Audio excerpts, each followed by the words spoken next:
ఈ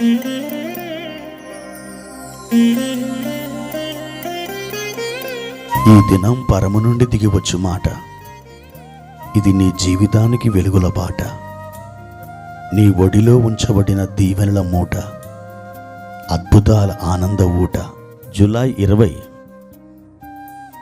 సంవత్సరమంతా మీరు బైబిల్ చదివి ముగించడానికి ఈరోజు మీరు చదవలసిన లేఖన భాగము ఉదయం 26, 27 మరియు 28 కీర్తనలు, సాయంత్రం అపోస్తుల కార్యములు 22వ అధ్యాయము.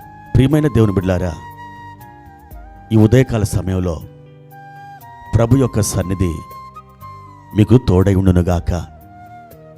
ఆయన హస్తాలు మిమ్మల్ని బలపరచునుగాక. ప్రియ దేవుని బిడ్డ, ఆత్మలో, శరీరములో, అలాగే మనస్సులో మంచి ఆరోగ్యమును, ఆనందమును కలిగి ఉన్నావా?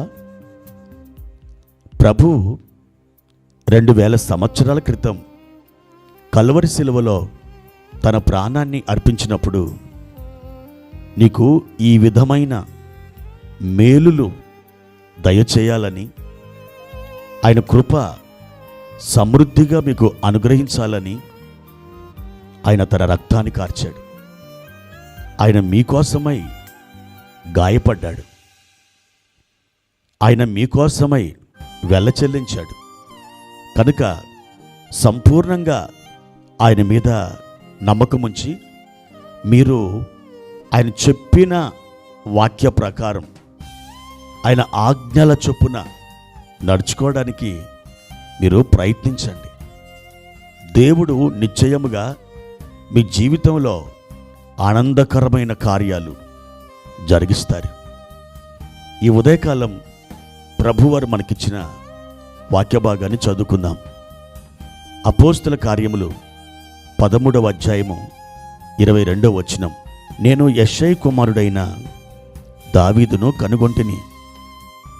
అతడు నా ఇష్టానుసారుడైన మనుష్యుడు. అతడు నా ఉద్దేశములన్నీ నెరవేర్చునని చెప్పి అతని గూర్చి సాక్ష్యమిచ్చెను. ప్రియమైన దేవుని బిడ్డలారా, ఇది దావీదుని గురించినటువంటి లేఖన భాగం.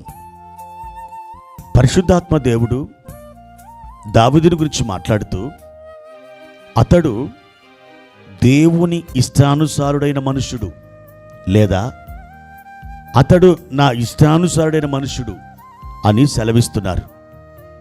ప్రియ దేవుని బిడ్డలారా, దావీదు దేవునికి ఇష్టానుసారుడైన మనుష్యుడుగా ఎలా మారిపోయాడు? దానికి కారణాలు ఏమైనా ఉన్నాయా? అవును, అతడు దేవుని ఇష్టానుసారుడైన మనుషుడిగా మారడానికి కొన్ని కారణాలు పరిశుద్ధ గ్రంథంలో మనకి కనబడుతున్నాయి. మొదటిగా, అతడు దేవుని మీద అపరిమితమైన నమ్మకాన్ని కలిగి ఉన్నాడు.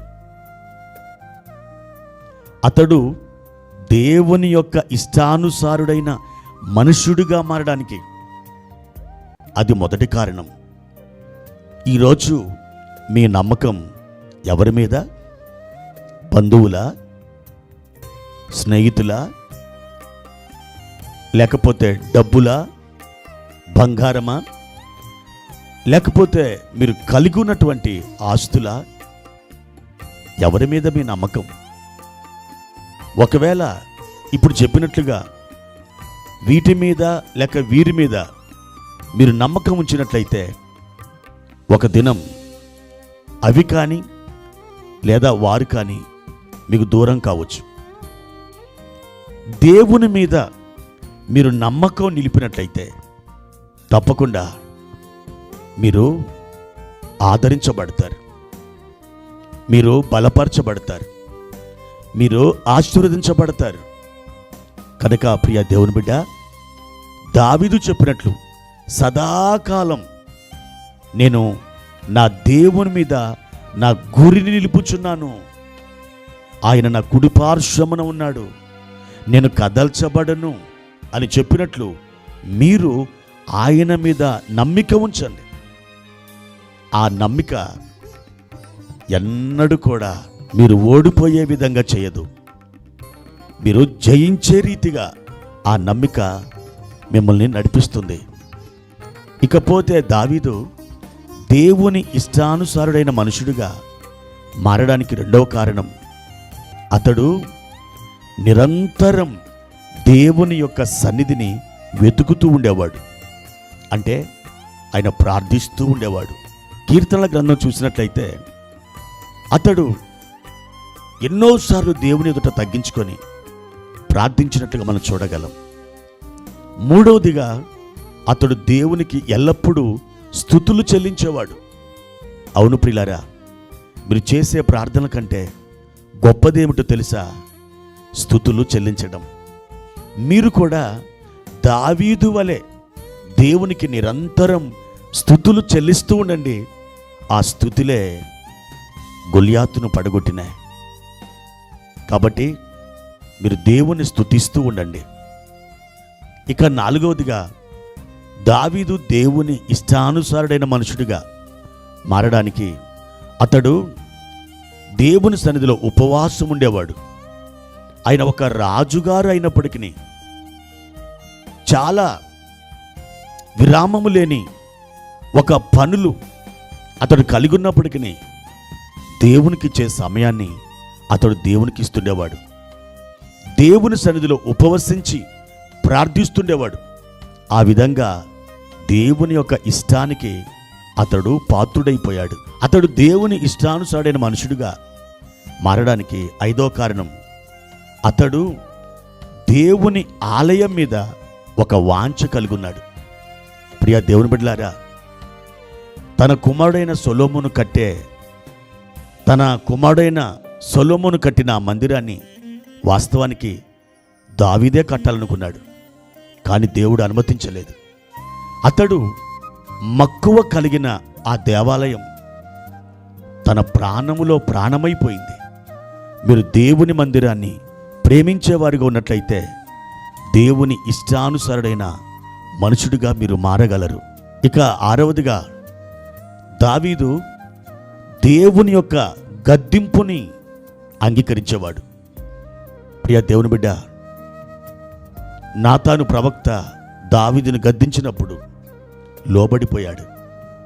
మీరు దేవుని వాక్యము చేత హెచ్చరించబడుతున్నప్పుడు, దైవజనుడు మిమ్మల్ని గద్దిస్తున్నప్పుడు మిమ్మల్ని మీరు తగ్గించుకోనండి, దేవుని చేతులకు అప్పగించుకోనండి. మీరు వాళ్ళ మీద ఫిర్యాదులు చేయకండి, సనగకండి. అది నా మేలు కొరకని మీరు భావించి ప్రభువులో స్థిరంగా నిలబడండి. అప్పుడు దేవుని ఇష్టానుసారుడైన మనుషుడిగా మీరు మారతారు. ప్రభు కృప మీకు తోడైనగాక. ప్రార్థన. ప్రియమైన తండ్రి, మీ ఘనమైన నామానికి వందనాలు. ఈ ఉదయకాల సమయంలో దావీదుని మా ముందర నిలబెట్టినందుకై స్తోత్రాలు. మీ కృప మమ్ములను బలపరుచునుగాక. అయ్యా, మీ ఇష్టానుసారమైన మనుష్యుడిగా మేము ఉందుముగాక. మా తండ్రి, ఈ లోకంలో మీ చిత్తాన్ని మేము నెరవేర్చి మీ చేత ప్రశంసలు అందుకోవడానికి సహాయం చేయమని యేసు నామమున అడుగుచున్నాను తండ్రి. ఆమెన్.